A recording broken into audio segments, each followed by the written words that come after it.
primera semana es dura porque en general ninguno habíamos trabajado, son muchas horas, pero ya te vas habituando, vas aprendiendo. Estoy aprendiendo cosas que en las clases se nombran, pero que realmente no interiorizas bien los conceptos, ¿no? El trabajo, el esfuerzo, sacrificio, porque muchas veces no somos conscientes del trabajo que hacen los trabajadores día a día en Mercadona, ¿no? Que es un trabajo duro.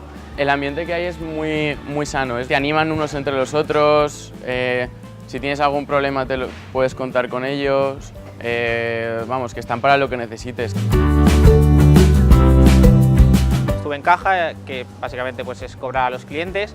Estuve en reposición, que es pues, pasear toda la tienda para que tenga un buen aspecto para los clientes. Y luego en fruta, que es pues, mantener toda la sección para que el cliente pueda pues, tener toda a su disposición. Y por último en horno, que es pues, fabricar todo el pan y toda la bollería que distribuye Mercadona a diario. Cada tutor me enseñó perfectamente cómo era y hasta me dejaran ya muchísima libertad y me daba muchísima confianza. Cómo se trabaja desde aquí siempre nos podrá ayudar en un futuro si queremos ser grandes empresarios.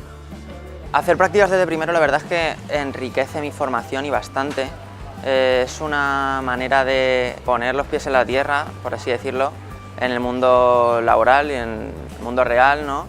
Y te das cuenta de lo que valen las cosas y de cómo se consiguen.